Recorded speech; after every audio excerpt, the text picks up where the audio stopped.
कैसे हो मेरे भाइयों और सभी student. Hi, Pushpendra Sharma from campus entry से। तो गाइज़, मेरे पास बहुत सारे कमेंट्स ये आ रहे हैं कि हमें फॉर्म भरने में दिक्कत हो रही है। किसी का जो है जी मेंस फैच नहीं कर पा रहा है, तो किसी का जो है भाई फॉर्म रजिस्ट्रेशन फॉर्म फिल नहीं कर पा रहे हैं। ऐसे बहुत सारी दिक्कत आ रही है। तो थोड़ी सी वीडियो लेंथी होगी, लेकिन हाँ, डिटेलिंग में बात करेंगे। डिटेलिंग में कैसे कैसे क्या कर सकते हैं। पहली चीज़, जिन जिन बच्चों ने स्टार्टिंग में फैब में रजिस्ट्रेशन करके बैठे हुए थे, तो मैं बताना चाहूँगा वो रजिस्ट्रेशन एक अलग पार्ट था। बट ये काउंसलिंग का एक अलग रजिस्ट्रेशन होता है, ठीक है। जो कि आप जब अपना पोर्टल ओपन करेंगे GGSIPO की वेबसाइट पर जाके अपना यूज़र ID पासवर्ड डालेंगे, एंड देन फिर जब आप ओपन करेंगे उसको, तो वहाँ पर एक रजिस्ट्रेशन का कॉलम अलग होगा एंड काउंसलिंग वाला रजिस्ट्रेशन अलग होगा, ठीक है।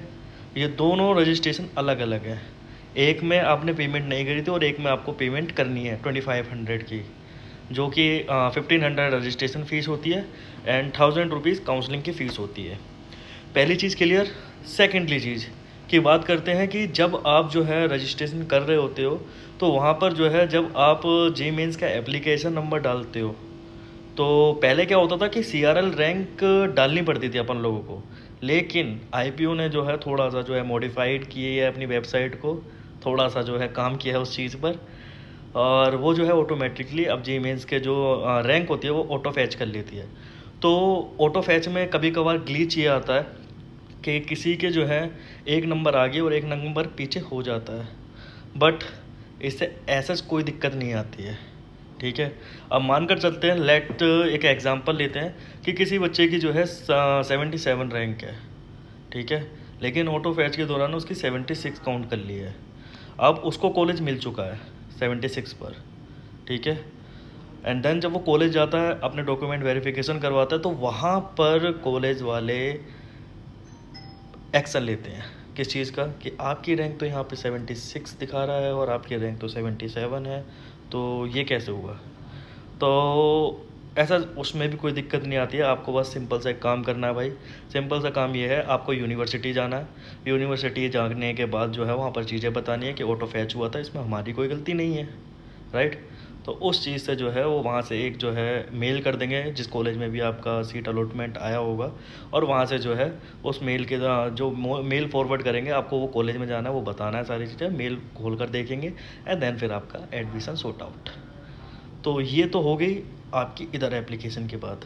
अब बात करते हैं बीएड वगैरह के लिए भी मेरे पास मैसेजेस आए थे। तो बीएड की भी जो है काउंसलिंग जो है चल रही है अभी, ठीक है। और उनका जो है क्या स्कोर आया है, तो कट ऑफ लिस्ट वगैरह तो जो है मेंशन रहती है, सारी की सारी लिस्ट पड़ी हुई है GGSIPO की वेबसाइट पर जाकर, आप वहाँ पर देख सकते हैं। फर्स्ट ऑफ ऑल पहले सबसे पहले आपको रजिस्ट्रेशन करना है उस पर जाके, ठीक है। रजिस्ट्रेशन मैं बता चुका हूँ आपको कैसे क्या करना है।